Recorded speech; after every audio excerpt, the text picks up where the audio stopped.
ป้าพี่น้องป้องป่ายเป็นตะแซ่บประเทศแบบนะตักน้ำแจ่วใส่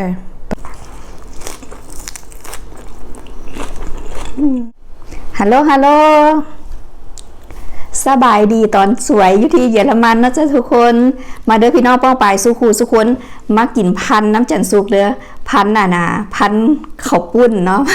พันซีนกับข้าวปุ้นและก็ที่สำคัญนี่มีใบส้มพอดีนะพี่น้อง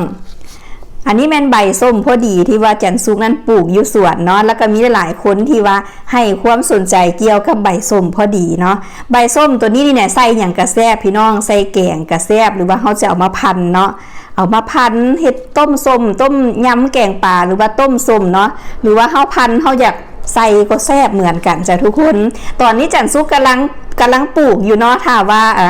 ว่ามันติดเนาะหรือว่าต้นมันงามและจันสุกจะแจ้งทุกคนตื่นอีกเทื่อนึงเนาะสำหรับคนที่ว่าให้ความสนใจเกี่ยวกับใบส้มพอดีนั่นเองนี่ก็เป็นสลัดเด้อจ้ะทุกคนสลัดงามอยู่สวนพอดีหมู่เอาให้เซียวเอาให้อยู่สวนปลูกหันก็งามนะพี่น้อง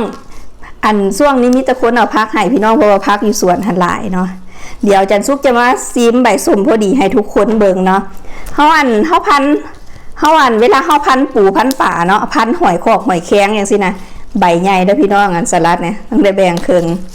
อันเฮาก็เอามาพันเนาะนี่ใบส้มพอดีแล้วจ้ะทุกคนแล้วก้านของมันนี่จะส้มหลายนะทุกคนนี่ก้านมันนี่จะส้มแห้งถ้าผู้ใดบ่มักส้มหลายเนาะก็ใส่แต่ใบมันเนาะแซ่บเฮาพันหอยแข้งบ่หรือว่าพันซีนพันอย่างจังซี่นะเอาใส่ก็แซ่บเหมือนกันเนาะรับประกันว่าแซ่บอย่างแน่นอนจ้ะทุกคนป๊าดน่าอร่อยมากอันนี่ก็แม่นอันน้ำแจ่วด้วยจ้ะทุกคนนะ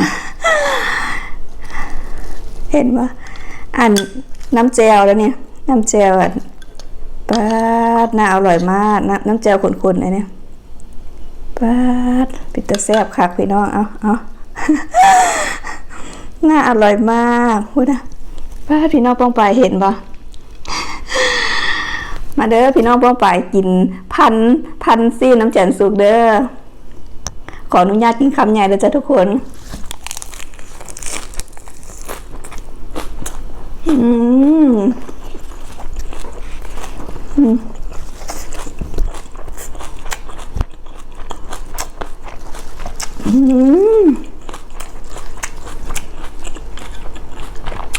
น้ำเจียวขุ่นๆเนาะ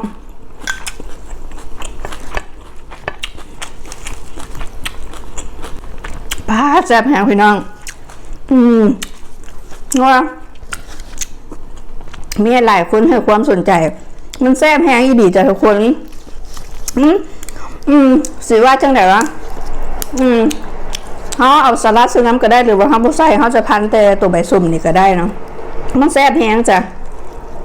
ลืมกินหมักเลนใส่น้ำหลัง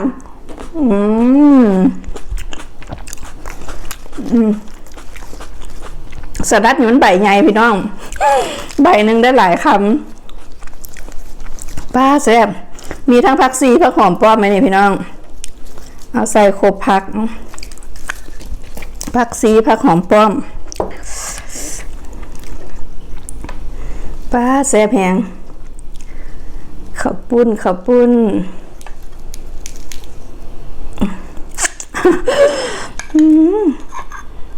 น้ำแจ่วใส่บางกล้องป้าพี่น้องปองไปมาเด้อพี่น้องผู้อยู่ไกลอยู่ใกล้มากินพันซีนน้ำแจ่วซุปป้าน่าอร่อยมากเอาแล้วเด้อพี่น้อง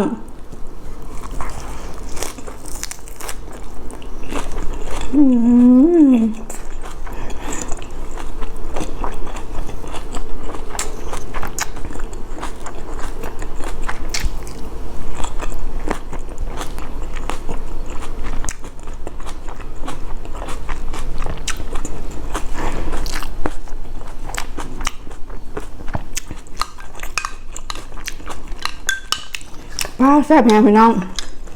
แซ่บอ่ะมาเด้อพี่น้องผู้อยู่ไกลอยู่ใกล้มากินผัดน้ำเจนสุกเด้อห้องแล้วห้องอีก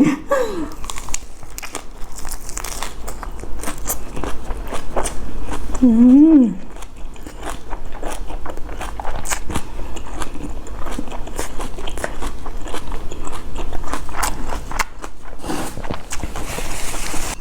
ลาแซ่บแห้งจ้ะทุกคนแล้วก็ผู้ใดที่ว่าสนใจเกี่ยวกับใบส้มพอดีแล้วก็กับบักเพชรเนาะถ้าพอจำหน่ายมื้อใดและจันสุกนั้นจะแจ้งทุกคนตื่มอีกเทื่อนึงเนาะสำหรับคนที่ว่าให้ความสนใจเกี่ยวกับเบี้ยบักเพชรกับใบส้มพอดีนั่นเองเนาะใบส้มพอดีนั้นใส่หยังก็แซ่บเนาะพี่น้องใบส้มพอดีใส่น้อยก็พอดีใส่หลายก็พอดีเนาะจะใส่แกงใส่ต้มหรือว่าใส่พันแบบจันสุกกินก็แซ่บแห้งจ้ะทุกคน